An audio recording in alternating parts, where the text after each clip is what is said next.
Imagine if you had all the answers to save humanity and spirituality to upgrade, basically, the thinking of all living beings. And because of the intensity of the information that you have to share with people, it's really hard for people to take in because a lot of it has to do with as we developed mentally, we took advantage of each other and we strive for power just like animals we used to think more like. And now we're not thinking like animals, but some people don't want to lose their power and they're afraid to. So it's this big structure of problems and lies and problems and lies. And people don't want to hear the truth. They'd rather just deal with what they have and say, "Hey, I'm happy enough making it through," and blah blah blah. So there's a part of me that has so much deeper than anything I've ever heard. No matter how far somebody has tried to explain quantum theory or space or aliens, like none of that compares to what I know and what I've experienced. I've been so many things, and I know that doesn't seem to matter to anybody because they can't experience what I've experienced. So it just sounds crazy to them, or sounds weird and unbelievable. And I get that.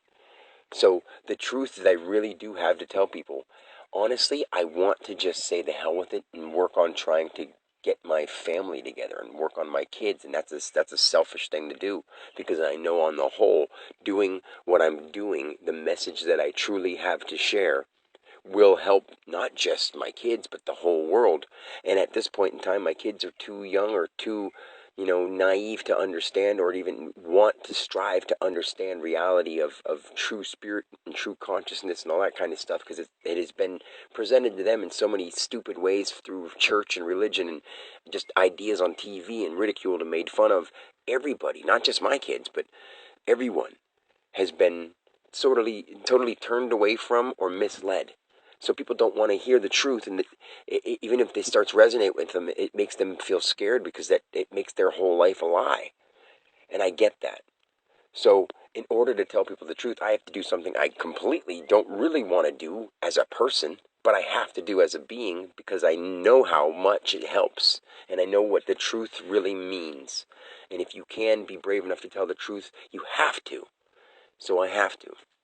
And I don't want to lose my children. I want to be with my family. I want them to love me as a human being, as Dan. But Dan really is gone. I got to come back into him to play the part that I'm familiar with. Like, there's many occasions that even in what seems like my lifetime, I feel like I've experienced more outside of Dan than Dan now because timelessness blows away my supposedly 41 years of life. It blows it away like every second has been 10 lives. That's what my real reality seems like to me. Not even that. I can't even explain the infinite feeling that I have inside myself and that I could explain to other people and show them if they were willing to concentrate long enough to do it, because it's not something that's going to happen overnight. And nobody who tells you that you do these few things and your third eye will open and you'll be a magical spiritual blah blah blah, they're just trying to get money from you or trying to mislead you into being a fan of theirs or a follower for some reason. Like, people aren't truly concerned with helping you that much, and they may say it and say it and say it but not mean it, or they may say it and mean it but not know what the hell they're talking about. That's the problem with a lot of people. They want to know, but they've never experienced something. They just repeat something they've read in a book or seen about tarot cards or seen on Gaia or some channel. I watch those and I see how confused those scientists and quantum physics professionals really are. Because they've studied something for so long they can't get anything else to their head, and they can't really go deep within themselves to find out who every single one of us is. And that sucks because I may never have the relationship that Dan would have loved to have with his kids. They already took it away. And I think that was one of the things that made me realize that this was supposed to happen. Because not only can I save my family, truly save my family, I can save me and I and the world at once. I just have to be strong enough to do it, no matter what happens to Dan.